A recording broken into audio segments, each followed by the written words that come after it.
या परकीयांच्या विरोधामध्ये सर्वात प्रथम जर कोणी उभा राहिला असेल तो सर्वात प्रथम उभा राहणारा समाज माझा आदिवासी आहे. या परकीयांच्या काळामध्ये आपल्यावर सर्वाधिक राज्य जर कोणी केलं असेल तर ते राज्य साधारण इंग्रजांनी, परंतु या इंग्रज राजवटीमध्ये सुद्धा, या रंगत राजवटीमध्ये सुद्धा या इंग्रजांच्या विरोधात सगळ्यात आधी आणि त्यांना हुसकून लावायला सुद्धा सगळ्यात शेवटी जर कोणी उभा राहिला असेल तर तो आदिवासी होता. एवढंच नाही, या देशासाठी अनेक लोक शहीद झाले. अनेक लोकांनी आपल्या प्राणाची आहुती हा देश स्वतंत्र करण्यासाठी दिली. म्हणजे जी लोक फासावरती गेली ती जात असताना एकाच कारणाने गेली. ते कारण होतं हा देश स्वतंत्र करायचा आहे, हा देश पारतंत्र्यातून बाजूला काढायचा आहे. परंतु मला अभिमान वाटतो आदिवासी क्रांतिकारक मात्र एकाच वेळी 2 लढायांवरती लढले. एक हा देश स्वतंत्र करायचा आहे आणि दुसरं या देशात असणारी जल जंगल जमीन आमची आहे ती या परकीयांच्या ताब्यातून मुक्त करून तिचं रक्षण करायचं. आणि मला अभिमान वाटतो की हा आदिवासी क्रांतिकारक हा या दोन्ही लढायांवरती लढला आणि या देशामध्ये या 2 लढाया लढणारा क्रांतिकारक हा फक्त आदिवासी. परंतु आपण सकाळी शाळेमध्ये गेल्यानंतर प्रतिज्ञा म्हणतो भारत माझा देश आहे आणि सारे भारतीय माझे बांधव आहेत. पण याच बांधवांनी आदिवासींचा इतिहास लिहून ठेवला नाही. कारण आम्हाला लिहिता वाचता येत नव्हतं की जबाबदारी बांधवांची होती, पण बांधवांनी हात झटकल्यामुळं आजही आदिवासींच्या उज्ज्वल पराक्रमासाठी आमच्याकडे पुरावे मागितले जातात आणि ते पुरावे आमच्याकडे नाही. आदिवासींचं जर सर्वाधिक नुकसान कोणी केलं असेल तर हे सर्वाधिक नुकसान हे शिक्षणामुळे झालं, लिहिता वाचता येत नसल्यामुळे झालं. आजही इथले सगळेजण आंबेगाव मधले असाल, आंबेगावच्या पंचायत समितीवर गेला तर पंचायत समिती समोर एक क्रांतीस्तंभ आहे आणि या क्रांतीस्तंभावरती या तालुक्यामध्ये या देशासाठी अनेक लोक लढले, त्या प्रत्येकाचं नाव होतं.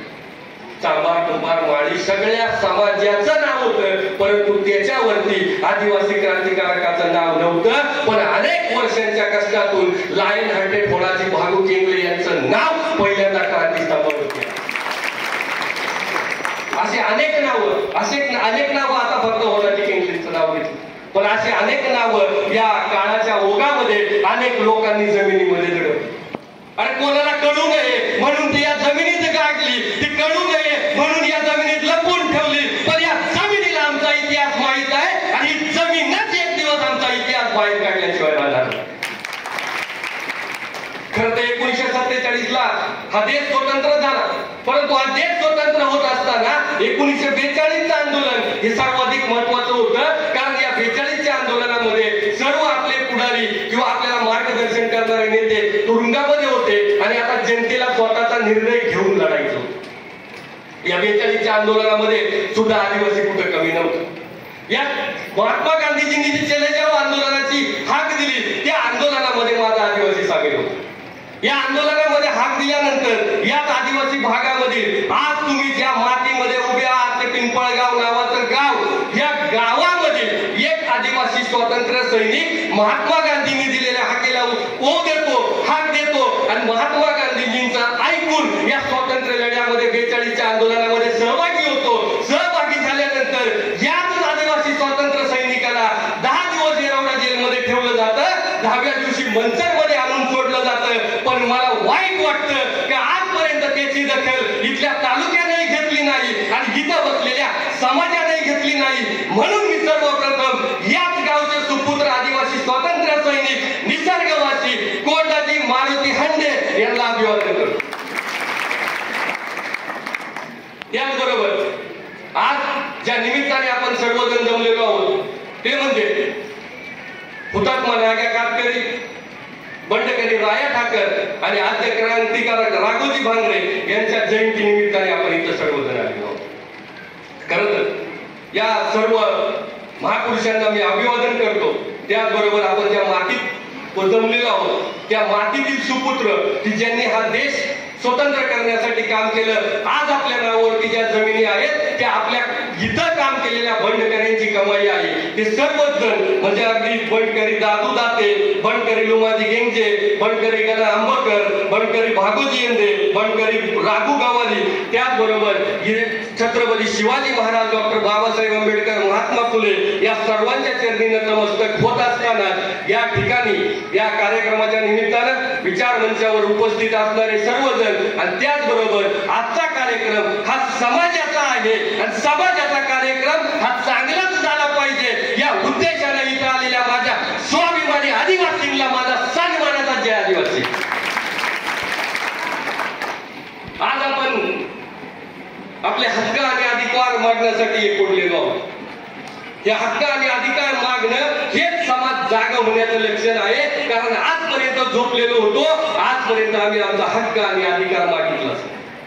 आणि भूतकाळ साक्षीला जोपर्यंत तुम्ही लढले नाही, भांडले नाही, ओरडले नाही, आपला हक्क मागला नाही, तोपर्यंत आजपर्यंत तुम्हाला तुमच्या हक्काचं काही मिळाले असं उदाहरण मला इतिहासामध्ये सापडलं. आदिवासींचा विकास झाला पाहिजे असं बोंबलणारे सुद्धा आदिवासींच्या ताटात आम्ही जे वाढू ते आदिवासींनी खाल्लं पाहिजे या मताचे आहे. मग जर ते ताटात वाढलेलं आदिवासींनी खाल्लं तर आदिवासी चांगला, पण आदिवासीने जर त्याच्या ऐवजी दुसरं काही मागितलं का आदिवासी वाईट, मग लगेच म्हणायचं या आदिवासींसाठी किती करा, ही काही पोळपाट सुधारणार. पण आमच्यावर जबरदस्ती का? आमचा विकास आम्हाला करायचा असेल, आम्हाला जर सुधारायचा असेल तर आम्हाला जे पाहिजे ते द्या, आमच्यावरती नको त्याची जबरदस्ती का? काही वर्षांपूर्वी आदिवासींना रोजगार मिळावा म्हणून बेंजो पार्टी नावाची योजना. आता या बेंजो पार्टी ऐवजी आम्हाला शाश्वत विकास होईल, आमचा शाश्वत रोजगार मिळेल अशी योजना का आणली नाही असं आदिवासींनी म्हणलं का आदिवासी वाईट. दरवर्षी जिल्हा परिषद मधून ताडपत्री वाटली जाते, वाटली ना, पण दरवर्षी ताडपत्री वाटण्याऐवजी एक वर्ष घोंगड्या वाटा असं बिरसा ब्रिगेड म्हणली का आदिवासी वाईट. म्हणजे माग सेंट्रल किचनच्या जेवणामध्ये आळ्या सापडल्या. आता ह्या आळ्या सापडल्यानंतर आमचं एवढंच म्हणणं होतं या सेंट्रल किचन मुळे आमचा अनेक आदिवासी समाज हा बेरोजगार झाला आणि तुम्ही कंत्राटदारांची पोटं भरायला निघाले, तो किचन सेंट्रलचं जेवण आम्हाला नको नको म्हणलं तुम्ही. म्हणजे तुम्ही जे द्याल ते गम खायचं, आपण काहीच म्हणायचं नाही. सेंट्रल किचनच्या त्या सोयाबीन मधल्या आळ्या गेल्या आणि दुधात आळ्या निघाल्या. आता या दुधात आळ्या निघाल्यानंतर आम्ही म्हणलं ह्या दुधाची किंमत तिकडे 2000 का असं ना, आम्हाला हे दूध. पण आपण नको म्हणलो तर या तालुक्यातली लोक म्हणली का या आदिवासींना आजपर्यंत बाप जन्मात असं दूध प्यायला मिळालं होतं का, यांना ह्या दुधाची किंमत नाही. काही मी तर शोध लावलाय, कोणाला माहित असेल आज सांगतो, महाविचारवंत या तालुक्यामध्ये आहे, त्यांनी शोध लावला. म्हणले बिरसा ब्रिगेडने अनेक योजनांना विरोध केला. बेंजो पार्टीला विरोध, ताडपत्रीला विरोध, स्मशानभूमीला विरोध, सेंट्रल किचनला विरोध, त्या सुगंधी दुधाला विरोध. आणि म्हणलं याच्यामुळे आता आदिवासींच्या सगळ्या योजना बंद होणार आहे आणि त्याची जबाबदारी तो बोंबलत तो प्रवीण पारधी बिरसा ब्रिगेडची असणार. म्हणजे इथून पुढे शासन काय करते, प्रवीण पारधी बिरसा ब्रिगेड काय म्हणते त्याच्यावर धोरण ठरविते, त्याच्यावर योजना बंद करते. म्हणजे तुम्ही जे आम्हाला द्याल त्या प्रत्येक गोष्ट आम्ही स्वीकारायची, आम्हाला काय पाहिजे ते आम्ही मागायचं. मी म्हणलं घेतली जबाबदारी, काय योजना बंद व्हायच्या त्या होऊ दे, असंही त्याने आम्ही सुधारलो नाही. काय वाटोळा व्हायचे ते होऊ दे, पण त्या बंद पडू दे. जे नको आहे, ज्याचा आम्हाला विरोध आहे, ज्याचा आम्हाला उपयोग नाही, त्याची बळजबरी आमच्यावरती का केली जाते. आज शासनाचं धोरण हे फक्त रानावाला झिंडारा आदिवासी बंद करून त्या भीमाशंकरला गेली होती, माकडं ते रस्त्याला आईत खाऊ आणि बसत्यात, तसं आईत खाऊ आदिवासी जमा करणं एवढीच आहे. कारण आम्हाला काय पाहिजे ते मिळत नाही, तुम्ही आम्हाला द्याल ते आम्ही गप खाल्लं पाहिजे, ही तुमची भावना या दिवशी बंद झाली पाहिजे. म्हणजे बघा, सेंट्रल किचनला महत्व दिलं जातं, या सेंट्रल किचनला महत्व दिलं जातं, पण त्याच ऐवजी या शाळांमध्ये शिकणारा माझा विद्यार्थी स्कॉलरशिपला बसला पाहिजे याच्यावरती लक्ष दिलं जातं. आश्रम शाळेच्या इमारती 3 मजली होण्यावरती भर दिला जातो, पण त्या 3 मजली इमारतीमध्ये राहणाऱ्या माझ्या आदिवासींच्या पोरांची शैक्षणिक प्रगती काय आहे याच्यावरती इथल्या तालुक्यातल्या कोणत्याच लोकप्रतिनिधीनं आजपर्यंत त्यांची मिटिंग घेतली असं मला दिसलं नाही. या भागामध्ये आदिवासी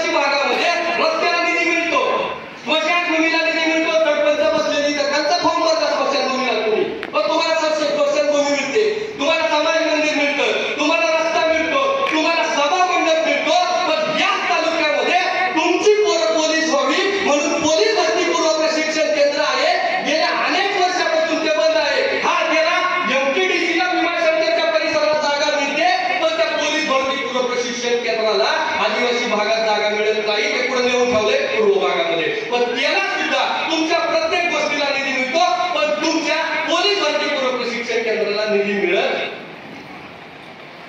कारण तुमची पोलीस होती, कोण सुधरत? आदिवासी. आणि तो सुधरू द्यायचा नाही, तो सुधरू द्यायचा नाही. म्हणून आम्हाला नको असलं तरी सभा मिळत आलाय क्या स्मशान तुम्ही आले क्या नाही जागा पण त्या दयात घाला पण स्मशान तुम्ही. ग्रामपंचायत आहे ना चांगली, नको ती पाडा. नवीन ग्रामपंचायत अंगणवाडी न चांगली आहे ना, आपण नवीन आले ना पाडा. पण आमच्या पोरांना त्या पोलीस भरतीमध्ये शिकली तर माझ्या आदिवासी समाजातली ज्या मुलं नोकरीला लागतील त्याच्यावर माझं काम होतं. म्हणजे तुम्ही कोणतीही गोष्ट पाहिली तर या प्रत्येक ठिकाणी या गोष्टी मागायचं काम हे तुमच्या लोकप्रतिनिधींचं असतं. परंतु या तालुक्यामधले लोकप्रतिनिधींना मात्र या समाजाच्या प्रश्नांची काही घेणं देणं आहे असं मला वाटत नाही. आता मागच्या 5 वर्षामध्ये ज्यांना आदिवासी भागातली एक गावं माहीत नव्हती ते सुद्धा यावर्षी गणपतीला आले होते. आलतं का? आलतं का? आलतं का? त्यालाही जरा पुढच्या वर्षी गणपतीला येणार आहेत का? या वर्षी इलेक्शन आहे म्हणून एखादी दसक्रिया सोडली नाही, कोणती दसक्रिया बघा आहे. पण हे गणपती आणि ह्या दसक्रियेऐवजी हे अनेक वाईट घटना समाजामध्ये झाल्या. कोणी आलं? कोणाला गरज नाही. याला गणपती महत्वाचा आहे पण आदिवासी समाज महत्वाचा नाही. हे आता उंदराची पाची जरी तुला सांगितलं गावात आहे तरी येतं, फक्त सांगायचं पाची. पण तुम्ही शांत बसू नका. तुम्ही जोपर्यंत तुमचा अधिकार मागत नाही, आपला विकास यामुळे झाला नाही. कारण आम्हाला काय पाहिजे ते कधीच बोललो नाही, कधीच आम्ही मागितलं नाही. त्यामुळे आता इथून पुढे ते तुमच्या गावात येतील ना त्यांना विचारा, बाकी काही सांगू नको. होण्या केंद्र स्मारकाचं काय झालं विचारा. होण्या केंद्र आमचं दैवत आहे, होण्या केंद्र स्मारकाचं काय झालं विचारा. 2 वर्षापासून आम्ही म्हणतोय इथं फक्त 100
पोरांनी सोयाबीन मध्ये आळ्या खाल्ले तेव्हा तुम्ही पुढे होते हो साहेब. हीच बाईट तुम्ही आमच्या पोरांनी दुधात आळ्या खाल्ल्या तेव्हा का नाही दिली हो साहेब. याच तालुक्यामध्ये हिरण्यासाठी आम्ही उपोषणाला बसलो साहेब, त्यावेळेला तुम्ही बाईट का नाही दिली हो साहेब. याच भीमाशंकर देवस्थानावर आम्ही आमचा हक्क मागतोय त्यावेळेला तुम्ही ही बाईट का नाही दिली हो साहेब. याच तालुक्यामध्ये धान्याचं पुनर्वसन व्हावं म्हणून आम्ही वाटतोय, तुम्ही धरण वसनग्रस्तांवरती बाईट का नाही दिली. याच तालुक्यामध्ये 11वी 12वी व्हावी म्हणून आम्ही भांडतोय, 11वी 12वी तुम्ही बाईट का नाही दिली. म्हणजे फक्त तुमच्या फायद्याचा आहे त्यावर बाईट द्यायची, समाजाचा फायद्याचा आहे त्याच्यावर गप्प बसायची. पण आता एवढे प्रश्न जर तुम्ही त्यांना विचारले का ते तुम्हाला सांगतील काही करा, पण त्या बिरसा ब्रिगेडच्या नादाला लागू आणि तुम्ही सुद्धा आमच्या नादाला लागायचं. बरोबर लागूच नका, बरोबर लागूच नका आमच्या नादाला, त्याच्याशिवाय वाटोळा होत. आदिवासींना बोलायला शिका, आपला हक्क आहे तो, आपला हक्क मांडायला शिका, भांडायला शिका, पदर खोवून यांच्या बरोबर भांडायला शिका. जवळ तुम्ही पदर खोवीत नाही तोपर्यंत यांना त्याची लाज देणार नाही.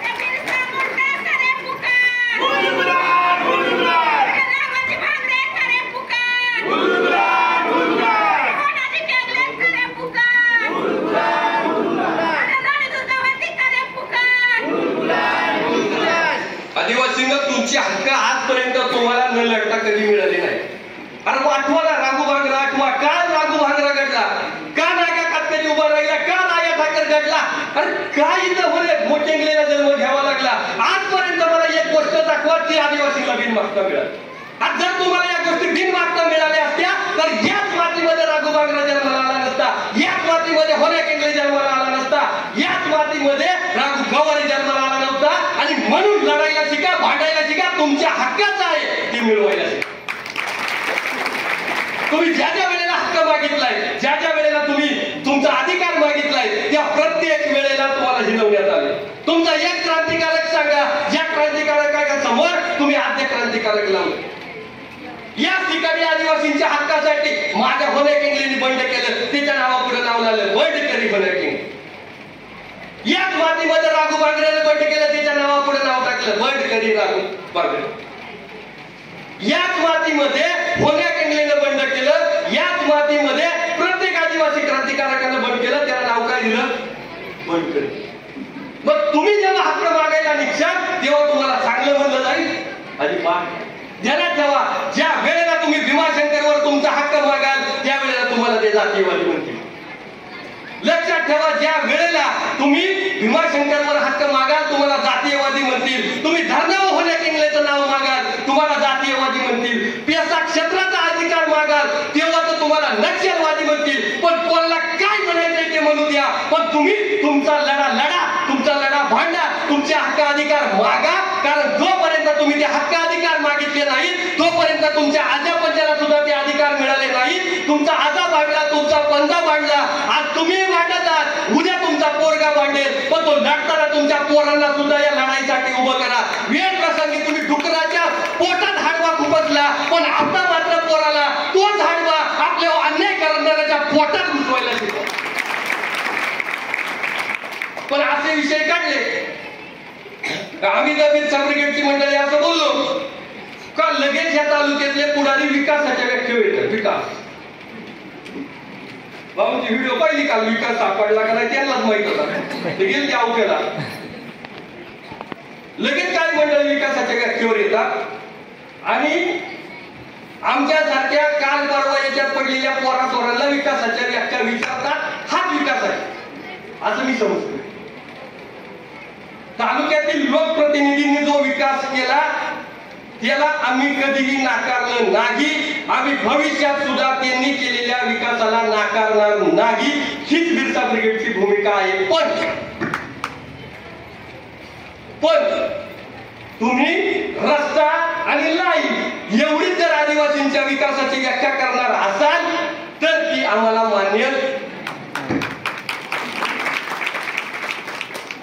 40 वर्षापूर्वी बुजुर्ग माणसं इथं बसल्या, 40 वर्षापूर्वी या औक्याला भीमाशंकरला गेला तर निश्चितपणाने आमची गरज ही रस्ता आणि वीज होती.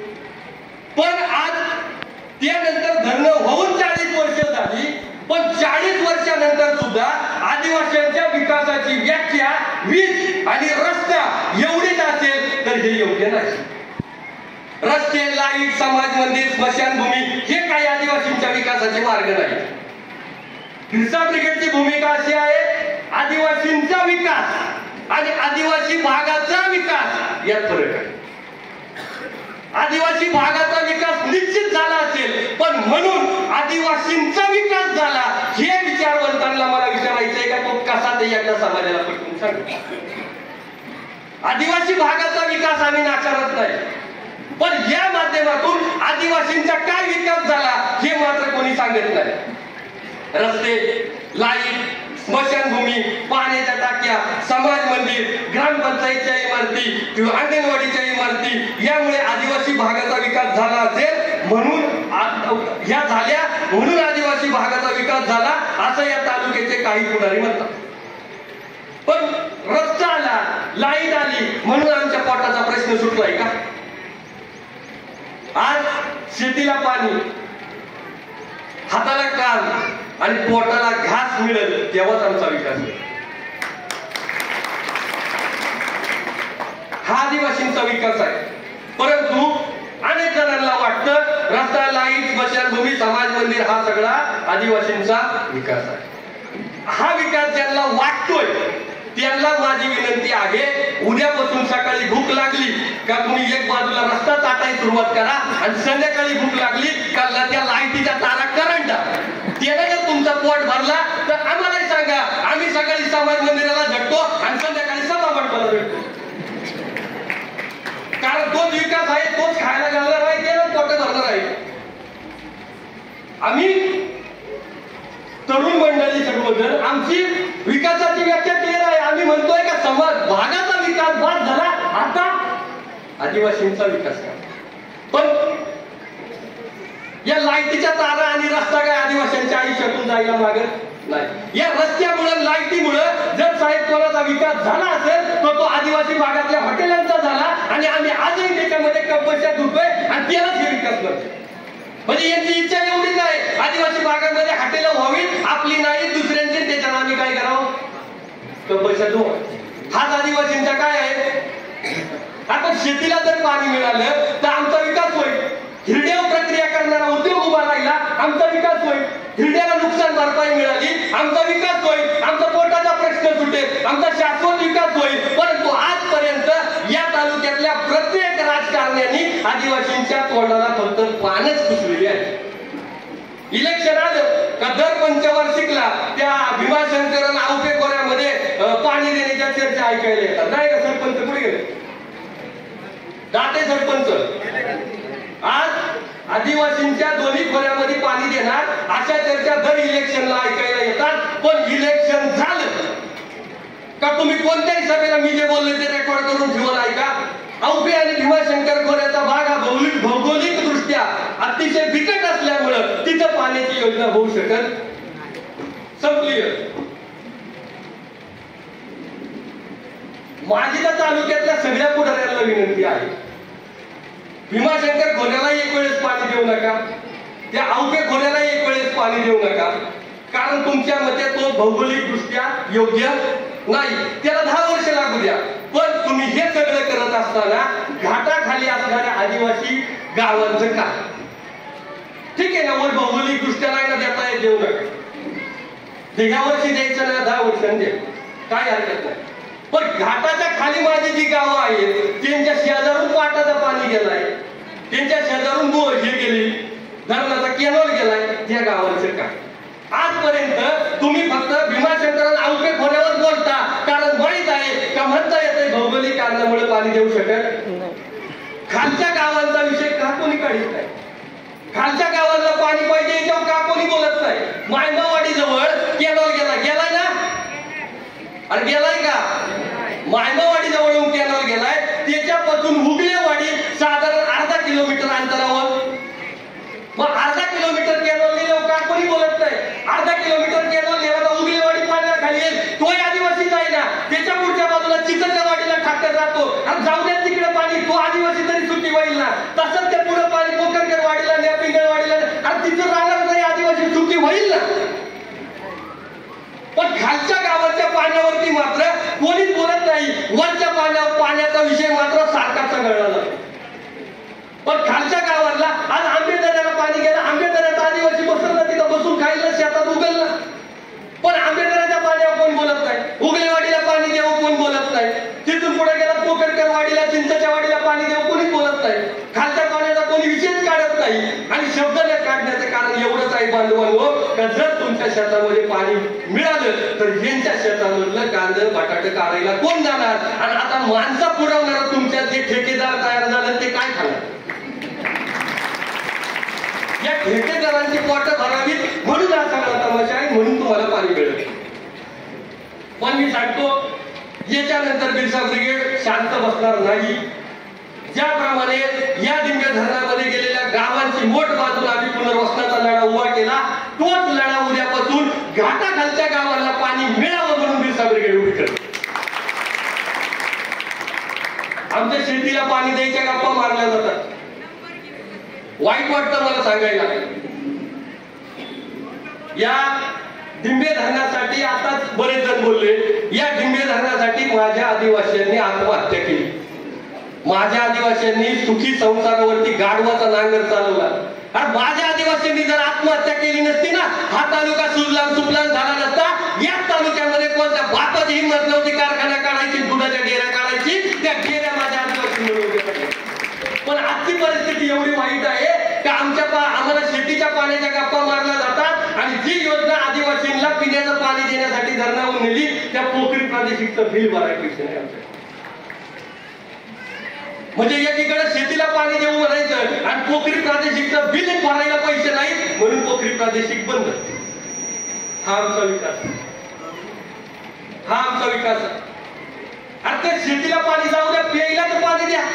पण प्यायला पाणी देण्याचा सुद्धा पद्धतशीर कार्यक्रम केला जातो.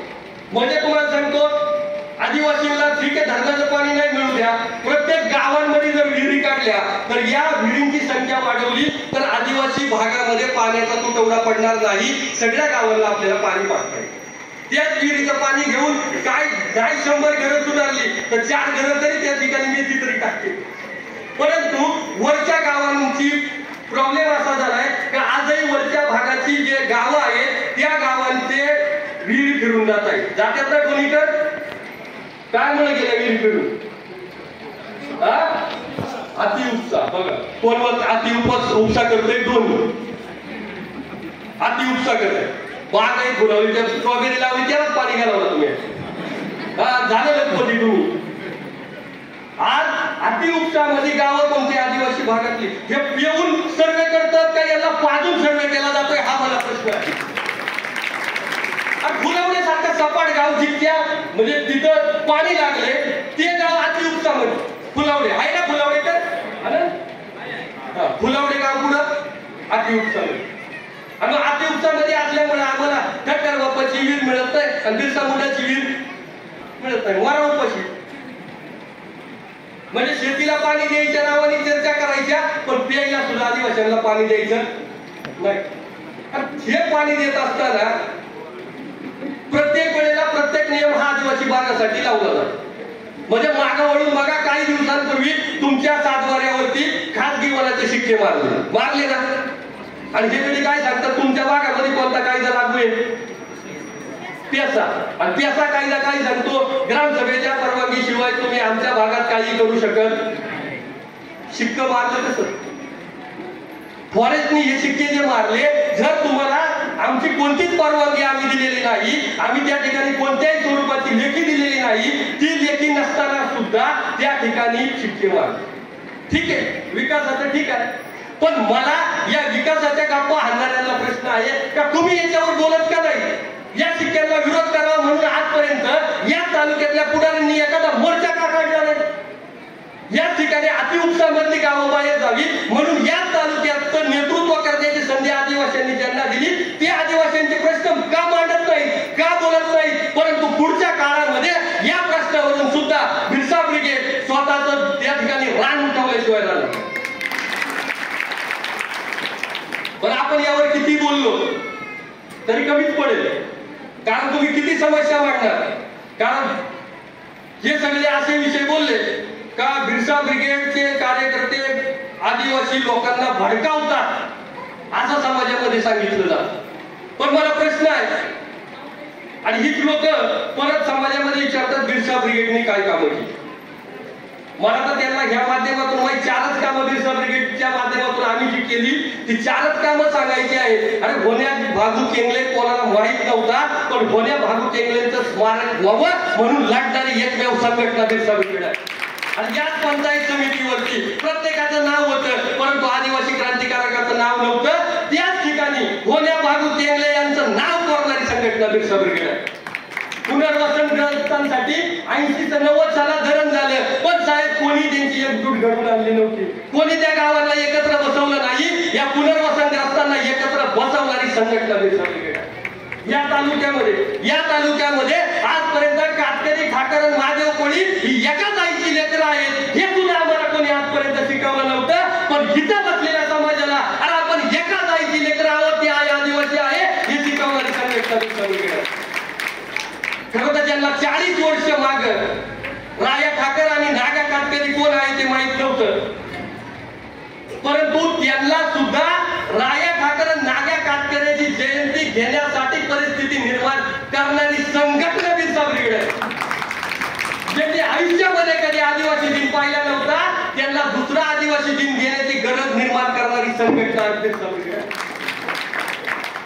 आज माझ्या कातकरी बांधवांना एवढ्या वर्ष झाले आम्ही कोर्ट खिडकीनं जागा मागतोय का त्यांना फक्त जागा द्या, घरकुलं मिळतील, तिला त्यांना निवारा मिळेल. परंतु ज्यांना आजपर्यंत माझ्या कातकऱ्यांचा वास येत होता आणि ज्यांना नागा कातकऱ्याने काय केलं ते माहित नव्हतं, ते आज जयंती घेण्यासाठी भाषण लिहून घेतली.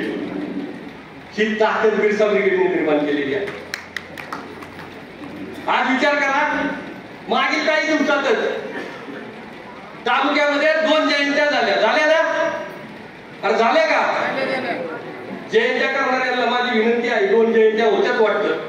कारण मला मग रात्रीच कोंडोळ मधून एका कार्यकर्त्याचा फोन आला आणि म्हणला तालुक्यात अजून एक जयंती होणार आहे, त्याचा बॅनर बाहेर पडलाय. म्हणलं पडू दे, क्रांतिकारकाची एवढा मोठा आहे, तिच्या गावागावात जयंत्या झाल्या पाहिजेत, 2 होऊन काय घेतो. पण त्याने मला सांगितलं दादा तो बॅनर जो टाकलाय त्या बॅनरवरती आयोजक कातकरी आणि ठाकर समाज आहे, म्हणजे याचा अर्थ महादेव कोळेंनी तिकडे जायचा. अरे तो म्हणला मग कार्यक्रमाला जायचा का नाही जायचा महादेव कोळेंनी? अरे येड्या म्हणला त्यांचा हेतू समाजात फूट पाडण्याचा आहे, नाही जाऊन काय करतो कार्यक्रमाला गेलेच पाहिजे, क्रांतिकारी आपला आहे. पण समाज बांधवांना लक्षात घे, आज जी जयंती उभी मागच्या वर्षापासून बिरसा ब्रिगेडने केली ती इथला ठाकर, कातकरी आणि महादेव कोळी एकत्र मंडपाखाली बसावं याच्यासाठी केली. त्याची ताटा तुटू व्हावी म्हणून केली नाही. आणि तो समाज एकत्र आला तरच आदिवासी सुधारेल, अन्यथा तो सुधारणार. त्यामुळे जयंत्या अवश्य घ्या, जयंत्या घेणाऱ्यांना आमचा अजिबात विरोध नाही, परंतु जयंत्या घेण्याआधी माझ्या फुलवड्यात राहणाऱ्या कातकऱ्याकडे बघा. 40 वर्षापासून धरण झाल्यापासून त्या धरणाच्याच बाजूला तो ऊन वारा पावसामध्ये त्या झोपड्यांमध्ये गळतोय. तुम्ही पावसाळ्यामध्ये गेलात तर तुम्हाला कळेल का त्या ठिकाणी पाणी बदा गळतंय आणि ती आई त्या 2 पोरांना कड्यावर घेऊन उभी राहते. जयंत्या करा अवश्य करा, पण त्या जयंत्या करण्याआधी या पिंपळगावच्या स्मशानभूमीत कातकरी राहतोय त्याला निवारा द्या. आणि जयंत्या अवश्य करा ना, पण त्या जयंत्या करण्याआधी घोडेगावच्या स्मशानभूमीत कातकरी राहतोय त्या स्मशानभूमीतून त्याला निवारा तर द्या ना. फक्त जयंत्या साजऱ्या करून काय करणार? ज्यांच्या हातामध्ये सत्ता आहे या सत्तेमध्ये 40 वर्षात कातकऱ्यांबद्दल शब्द नाही, ठाकरांबद्दल शब्द नाही. आज डायरेक्ट जयंती काय हरकत नाही, जयंत्या 100% करा, पण ज्या रस्त्याचा आणि लाईटीचा विकास तुम्ही आम्हाला सांगता त्याच गंगापूरला एकदा जा आणि गाडेकरवाडीला जायला रस्ता आहे का बघून या. त्याच गंगापूरला जा आणि जिथं माझी ठाकरं जातात तिथं आजपर्यंत तुम्ही समाज मंदिर दिले का ते पण एकदा चेक करून बघा. पण आम्ही असं बोललो की आमच्या बोलण्याला लगेच प्रक्षोभक वक्तव्य म्हणलं जातं, कारण आदिवासींनी मागितलेला हक्क आणि अधिकार आजपर्यंत कोणाच्याच पक्षी पडला नाही आणि इथून पुढे सुद्धा तो पडणार नाही. आपण आता ह्या समस्यांवर किती बोललो तर काही फरक पडेल असं मला वाटतं. पण आदिवासींनी या प्रत्येक गोष्टीवरती बोलायला पाहिजे, भांडायला पाहिजे. आजपर्यंत तुमचा विकास जर झाला नसेल तर तो फक्त तुम्ही न बोलल्याबद्दल, कारण आम्ही बोलत नाही, आम्ही भांडत नाही, आम्ही यांच्याशी 2 हात करायला घाबरतो, आम्ही यांच्या भांडायला घाबरतो, पण जोपर्यंत भांडत नाही, बोलत नाही, तोपर्यंत आपल्याला हे काही अधिकार भूतकाळात मिळाला नाही, भविष्य काळात सुद्धा मिळणार. पण हे सगळे करत असताना हक्क अधिकाराची भाषा आपण करायला पाहिजे. हाही या तालुक्याचा इतिहास आहे साहेब. हक्क अधिकाराची भाषा करणाऱ्यांना साम दाम दंड भेद हे सगळं वापरलं जातं, आणि नाही तो हातात सापडला तर त्याची बदनामी केली जाते, आणि बदनामी करून त्याला समाजातून बाहेर काढलं जातं. पण इथं बसलेला समाज बांधव सुज्ञ नाही. तुम्हाला कोणी काही सांगू द्या, जोपर्यंत त्याचा पुरावा हातात पडत नाही तोपर्यंत यांच्या नादी लागून एकत्र आलेल्या समाजाची वाट लावून आजही आपल्या भागामध्ये पेसा क्षेत्र आहे, आणि या पेसा कायद्यानुसार आपल्याला ग्रामसभा घेण्याचा अधिकार आहे. मी ग्रामसभा म्हणजे या ग्रामसभा नाही, मी ज्या म्हणतोय त्या पारंपरिक ग्रामसभा, जो अधिकार आपल्याला पेसा कायद्याने दिलेला आहे. पण आमचं काय झालंय, उलट चाललंय. सगळे उलट गणित जर चालू असेल तर ते फक्त आदिवासींचं चालू. तुम्ही दुसरा कोणताही समाज घेतला ना, तो लाईनीवर चाललाय, आणि आपण काय झालं, उलट चाललंय. आपल्याला पेसा कायदा कोणाचा लागू आहे, केंद्राचा, बरोबर आहे ना. मग आपण कोणाचा कायदा पाळला पाहिजे, केंद्राचा. आपल्याला पेसा दिला केंद्राने, आणि मग तुम्ही ग्रामसभा कोणाच्या घेतात, राज्य शासनाच्या. ज्या ग्रामसभा सगळे सरपंच तुम्ही घेतात त्या ग्रामसभा या राज्य शासनाच्या आहेत, आणि तुम्हाला लागू आहे केंद्राचा पेसा. मग आता तुम्ही त्या ग्रामसभा घेण्याऐवजी त्या पेसा कायद्यातल्या अधिकारानुसार तुम्हाला ज्या ग्रामसभा घ्यायला सांगितल्या त्या आहेत पारंपरिक ग्रामसभा, आणि आम्ही घेतोय राज्याच्या ग्रामपंचायतीच्या ग्रामसभा. आणि ग्रामपंचायतीच्या ज्या ग्रामसभा तुम्ही घेतात ना, त्या ग्रामसभा ग्रामपंचायत चालवण्यासाठी आहेत. त्यामुळं तुमचा समाज चालू शकत नाही, आणि तुमचा समाज चालवायचा असेल तर तुम्हाला पेसा कायद्यानुसार येणाऱ्या पारंपरिक ग्रामसभा घ्याव्या लागतील. तुम्ही आता घेत असलेल्या ग्रामसभांचा तुमच्या क्षेत्राशी काही एक संबंध नाही, आणि तो संबंध नसल्यामुळं तुमच्याला न विचारता जो घोळ इथं घातला जातोय तालुक्यात तो हा. कारण तुम्ही काय करताय, ग्रामपंचायतची ग्रामसभा ठरवताय आणि तीच ग्रामसभा घेताय. ती ग्रामसभा घेत असल्यामुळं केंद्र डायरेक्ट धरातून तुमच्या सातबाऱ्यावर शिट्टी आणते. तुम्हाला बिन विचारता इथं सायकलच्या स्पर्धा सुद्धा होते. तुम्हाला बिन विचारता तीर पडला फॉरेस्टचं बंगलं पण उभं राहतं. याला कारण काय, तुमच्याच क्षेत्राला कंपाऊंड टाकली तारांची, टाकल्यात ना. का विरोध केला, का विरोध केला, कशाकडून? तुम्ही कायदा, तुम्हाला कायदा लागू आहे केंद्राचा, आणि तुमचा कार्यक्रम चालू आहे राज्याचा. तुम्ही जोपर्यंत पारंपरिक ग्रामसभा घेऊन तुमचे हक्क अधिकार या पेसा कायद्यानुसार मागत नाही तोपर्यंत काही होऊ शकत नाही. या ठिकाणी राज्यघटनेच्या कलम 244 13(3) नुसार तुम्हाला तुमच्या पेसा क्षेत्रामध्ये आदिवासींच्या रूढी प्रथा परंपरा यांना बाधा पोहोचेल असं काम कोणी करू शकत नाही. तुमच्या क्षेत्रामध्ये तो हिंदू असू द्या, मुसलमान असू द्या, ख्रिश्चन असू द्या, कोणी असू द्या, तो त्यांच्या धर्माचा प्रचार प्रसार करू शकत नाही. हे तुम्हाला केंद्राने राज्यघटनेतून बाबासाहेब आंबेडकरांनी दिलेलं आहे. परंतु आपण असं बोललो का अनेकांची डोकी उठतात, आणि ती डोकी उठली का तुम्ही गप्प बसतात. पण माझा ऐका, कोणती डोकी उठायची कोणती फुटायची ती फुटू द्या, पण तुम्ही तुमचा अधिकार मागायला तुम्ही जोपर्यंत तुमचा अधिकार मागत नाही, तुम्ही जोपर्यंत हक्क अधिकाराची भाषा करत नाही तोपर्यंत हे तुम्हाला संपवल्याशिवाय राहणार नाही. सतीश भाऊंचं भाषण तुम्ही ऐकलं. सतीश भाऊ नेहमी म्हणतात ही शेवटची पिढी वाचवण्यासाठी शेवटच्या पिढीकडून चाललेली शेवटची लढाई आहे, आणि ती जर आपण लढाई थांबवली तर आपण संपलोच. आता वेळ अशी आहे, आणि स्वतःसाठी लढू नका. लय जण म्हणतात आता मा काय राहिलाय, नाही राहिलं तर मर बघ. आणि मा काय राहिले, पोरं काय करतील, नातवंड काय करतील त्याचा विचार कोण करेल. त्यामुळे आता लढताना स्वतःचा विचार करू नका, तुमच्या पोरांचा विचार करा, पुढे येणाऱ्या नातवंडांचा विचार करा. आणि हे सगळं करीत असताना तो धनगर आपल्या मुंडीवर येऊन बसलाय, तर येतो तेच चालय, मा काय राहिलाय. आता किती दिवस म्हणशील. आज फक्त धनगर नाही, यांची यादी तयार होत चालली. पेपर व्हिडिओ पाहिला तर फक्त धनगर तुमचं आरक्षण मागत नाही, असंख्य लोक तुमचं आरक्षण मागत आहे. मग ते आरक्षण मागायला आम्ही भांडायला पाहिजे, आम्ही रस्त्यावर उतरायला पाहिजे, आम्ही लढायला पाहिजे, आणि सगळ्यात आधी बोलायला तर पाहिजे. पण आम्ही बोलत नाही, आम्ही भांडतही नाही. आम्ही आपले मिळाले ताडपत्रीचं खुश पिऊ 500 पिऊ.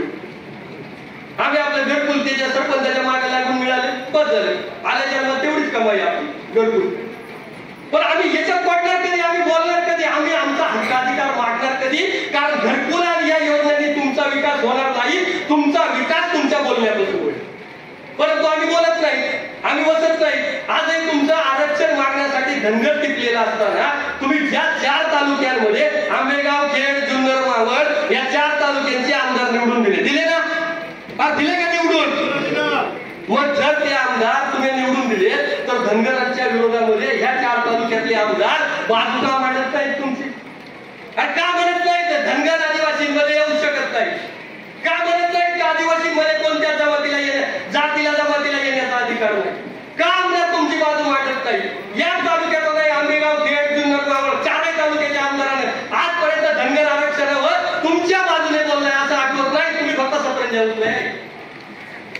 जर तो आमचा अधिकार आहे, जर आम्ही तुम्हाला मतदान करतो, आमच्या मतदानावरती तुम्ही आमदार होता, तर आमची बाजू मांडणे हे सुद्धा तुमचं काम आहे आणि त्यांना विचारणे हा आमचा अधिकार. पण आमचा अधिकार आम्ही मागणार कधी? आमचा अधिकार आम्ही बोलणार कधी? आज तुम्ही जर पाहिलं तर आदरणीय लांबटे साहेब बोलत आहेत, झिरवळ साहेब बोलत आहेत, आमच्या दादा पाडवी बोलत आहेत, त्या ठिकाणी सुनील भुसारा साहेब बोलत आहेत, 100% बोलत आहेत. त्या बोलणाऱ्या आमदारांचा आम्हाला नितांत अभिमान आहे. पण जे आमदार आदिवासींच्या मतदानावरती निवडून येतात ते मुख गिळून गप्प काय? ते का आजपर्यंत बोलत नाही? तुम्ही त्यांना का विचारत नाही? आजपर्यंत तुम्ही धनगर आरक्षणावर आपली बाजू का मांडली नाही? का विचारलं नाही? आज आपल्या भागामधून निवडून जाणाऱ्या म्हणजे ज्या आमदारांना आदिवासींचं मतदान होतं त्या प्रत्येकानं त्यावरती भूमिका मांडणं हे त्यांचे काम आहे. पण त्या कामाचे विचारणा आजपर्यंत तुम्ही कधी केली नाही, करणारही नाही. तुम्ही फक्त विचारणा कर चालला रेशनिंगचा तांदूळ कधी येणार. पण आम्ही जोपर्यंत आमचा हक्क अधिकार मागत नाही तोपर्यंत आम्हाला काहीच मिळणार नाही. आज आरक्षणाच्या मुद्द्यावरती सभागृहामध्ये, विधानसभेमध्ये आपले आदिवासी आमदार प्राणपणाने तुटून लढत आहेत. परंतु या 4 तालुक्यातल्या आमदारानं आजपर्यंत आरक्षणावरती विधानसभेमध्ये कधी शब्द काढलाय असं मला तरी आठवत नाही. मग त्यांना आपण निवडून का देतो? कशासाठी निवडून देतोय? घरकुलांसाठी, समाज मंदिरासाठी, अंगणवाड्यांसाठी, तुमच्या पोरांना या आश्रमशाळेमध्ये किचन सेंटर मधून आळ्या खायला घालण्यासाठी, या ठिकाणाहून दुधामध्ये आळ्या खायला घालण्यासाठी. आज आपला जो हक्क आहे तो आपण बोलत नाही, मागत नाही. आता सरकार म्हणतंय आम्ही GR काढणार आहे. धनगर आणि धनगड काय आहे? एकच आहे. आता GR आता शासन काढणार आहे, मग त्याच्यावरती समिती बसवणार. मला तर विचारणं आहे राज्य सरकारनं ही समिती ही नक्की कोणत्या अधिकारामध्ये मागणार आहे, कोणत्या अधिकारामध्ये ही समिती बसवणार आहे? अरे आरक्षण हा विशेष तुमच्या अखत्यारीतला नाही तर सध्या तुम्ही सरकारला मुख्यमंत्री आहात म्हणजे ठीक आहे, तुमच्या बापाची पेंड नाही. आज आरक्षण हा केंद्र शासनाचा निर्णय असताना केंद्र शासनाच्या निर्णयामध्ये फेरफार करायचा अधिकाऱ्यांच्या बापाला दिला कोणी? आज धनगर आरक्षण बोलण्याचा अधिकार इथल्या राज्यपालाला सुद्धा नाही. तो आमचा संरक्षण करता आहे. राष्ट्रपतीला बघून घेऊ काय आहे ते, तुमचा संबंध काय? परंतु असं नसताना सुद्धा फक्त तुम्ही बोलत नाहीत म्हणून आज जर तुम्ही म्हणाले हे GR काढणार आहे, पण हा GR काढत असताना तो कोर्टात टिकणार नाही ही गोष्ट 100% खरी आहे. परंतु तरी हे GR काढतात कारण जातीत भांडण लावणे हा त्यांचा उद्योग आहे. आणि आता निघत असताना धनगर आणि धनगड हा GR हा फक्त या निवडणुकीचा जुमला आहे. पण तुम्ही स्वस्त बसू नका, तुम्ही झोपून राहू नका. उद्या GR निघाला तर त्याच्यासाठी रस्त्यावर उतरावं लागेल, त्याच्यासाठी भांडावं लागेल, त्याच्यासाठी बोलावं लागेल. पण मी सांगतो काही दिवसांपूर्वी पेसा भरतीसाठी आपण महिनाभर उपोषणाला बसलो होतो, बरोबर ना? या पेसा भरतीवरून आपलं लक्ष हटवण्यासाठी नवीन आणलेला राजकीय प्रयोग म्हणजे धनगर आणि धनगड एकच. फक्त तुमचं लक्ष हटवायचं होतं कारण आज आमदार साहेबांच्या नेतृत्वाखाली सगळा आदिवासी काय झाला होता? एक झाला होता. आणि एक झालेला आदिवासी कोणलाही पावत आणि हाच एक झालेला आदिवासी परत फुटावा म्हणूनच हा धनगर आणि धनगडचा GR मध्ये आणला. परंतु यामधून आपली डोकी गरम झाली पाहिजेत आणि डोकी गरम होऊन आम्ही एकमेकांची डोकी फोडली पाहिजेत म्हणजे हे लगेच आपल्या विरोधात उभं राहिलं. पण आदिवासी जो तुम्हाला सांगतो हा GR कोर्टात टिकणार नाही, पण आपल्याला वाटावं लागेल. वेळ पडली तर आपल्याला रस्त्यावरती उतरावं लागेल. आज महिना झाला त्या ठिकाणी पेसा भरतीसाठी करण्यासाठी आपले अनेक बांधव उपोषणाला बसले होते, गावित साहेब सुद्धा बसले होते. मग मला सांगा, पेसा भरती हा तुमचा काय आहे? अधिकार आहे. काय आहे? पण तुमचा जर तो अधिकार आहे तर पेसा भरतीसाठी आदिवासी 1 महिना उपोषणाला बसला होता. तुमच्या 4ही तालुक्यातले आमदार काय करीत होते? तुमच्या 4ही तालुक्यामधले आमदार त्या ठिकाणी पेसा भरतीला सपोर्ट द्यायला का गेले नाही?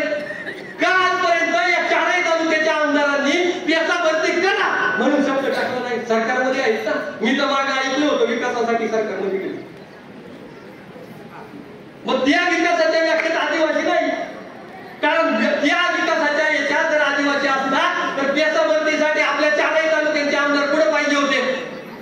नाशिकला. परंतु त्या ठिकाणी मात्र कोणतेही आमदार गेले नाही. पण या विषयावरती जाऊ नका, पण आजपर्यंत साधी वाईट सुद्धा या 4 तालुक्याच्या आमदारांनी केली नाही.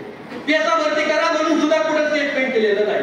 मग हे असं असताना आपण आता विचार करायला पाहिजे आपला हक्क आणि आपला अधिकार काय आहे, आणि तो हक्क व अधिकार मिळण्यासाठी आम्ही भांडायला पाहिजे, आम्ही लढायला पाहिजे, आम्ही बोलायला पाहिजे. पण आम्ही एकही गोष्ट करत नाही. ही गोष्ट जोपर्यंत करत नाही तोपर्यंत विकास हा माणूसच आपल्याला कधी दिसणार नाही. आपल्याला फक्त स्मशानभूमी, ताडपत्रे आणि खरं तर मी आता थांबतोय, परंतु थांबण्याआधी या कार्यक्रमासाठी, कारण कोणताही कार्यक्रम हा आर्थिक गोष्टीवरती उभा राहत असतो आणि बिरसा ब्रिगेड आंबेगाव मध्ये जे काम करते त्या कार्यक्रमावरती हा समाजाचा कार्यक्रम आहे म्हणून पोरांना पैसे दिले पाहिजेत असं ज्या ज्या व्यक्तीला वाटलं त्यांनी आम्हाला रुपयाचा होईना दिला त्या सर्वांचा मी या भाषणामधून आभार मानतो. कारण आज जो कार्यक्रम होतोय तो आर्थिक, ती माणसं सुद्धा इथं नाही, परंतु ती माणसं रुपया देतात तर त्या रुपयातून हा एवढा मोठा कार्यक्रम होतो. मी खरं तर अध्यक्ष या नात्याने इथं जमलेल्या सर्वांना धन्यवाद सुद्धा देतो, कारण आम्ही पोरं सोरं मिळून ह्या तालुक्यातला आदिवासी एक करावा, ठाकर कातकरी महादेवकडे एक व्हावं म्हणून मागच्या वर्षापासून तडफडतोय. आणि हा समाजाचा कार्यक्रम आहे म्हणून आपण सर्वजण या ठिकाणी उभे राहिला, म्हणून तुम्हाला सुद्धा धन्यवाद देतो. मात्र 30 सप्टेंबरला आदरणीय झिरवाळ साहेब हे पेसा भरतीसाठी आणि धनगर व धनगर एक नाही या मागणीसाठी मुंबईला उपोषणाला बसत आहेत. आणि त्याच उपोषणाला आपण सर्व जाऊ, मात्र सर्वांना जाणे शक्य नाही. मात्र मी आता जेवढं बोललोय तेवढं जर कोणत्या डोक्यात गेलं असेल तर एकच गोष्ट लक्षात ठेवा, लढलं पाहिजे, बोललं पाहिजे आणि आई या व्यवस्थेशी भांडलं पाहिजे. आणि ते भांडावं म्हणूनच 30 तारखेला फुलवडे या गावामध्ये बिरसा ब्रिगेडचे माजी अध्यक्ष आदिनाथ हिले आणि त्या गावचे सरपंच मोरे दादा आणि अजून ग्रामस्थ यांच्या वतीनं झिरवाळ साहेबांच्या आंदोलनाला, आदिवासींच्या आंदोलनाला पाठिंबा म्हणून 1 दिवसाचं उपोषण आपण त्या ठिकाणी करणार आहोत. माझी सर्व बांधवांना विनंती आहे, आपण मुंबईला जाऊ शकतोय का? पण फुलवड्याला जाशाल ना? हे आपला अधिकार आहे, तो आपल्याला मागावा लागेल. तुम्ही किती कुठेही राहत असला तरी तुमचा अधिकार मागण्यासाठी दुसरं कोणी येणार नाही. तुमचा अधिकार मागण्यासाठी तुम्हालाच जावं लागेल. आणि त्यामुळे या 30 तारखेला फुलवडे या ठिकाणी आमचे बिरसा ब्रिगेडचे माजी अध्यक्ष आदिनाथ हिले यांनी जे काही आंदोलनाचं पत्र दिलेलं आहे 1 दिवसीय उपोषण, त्या उपोषणाला आपण सर्वजण त्या ठिकाणी जाऊ. बिरसा ब्रिगेड पुणे जिल्ह्याच्या वतीनं मी आताच त्या उपोषणाला जाहीर पाठिंबा देतो. आणि या ठिकाणी बोलण्याचं बळ ज्यांनी आमच्या मनामध्ये, मनगटामध्ये निर्माण केलं, ज्यांनी आमच्या फक्त मनगटात ताकद दिली नाही, आमच्या डोक्यामध्ये विचार दिला, त्या आदिवासी विचार मंचाच्या प्रत्येक कार्यकर्त्याला, त्या आमच्या पाठीराख्यांना आम्ही या ठिकाणी मानाचा जय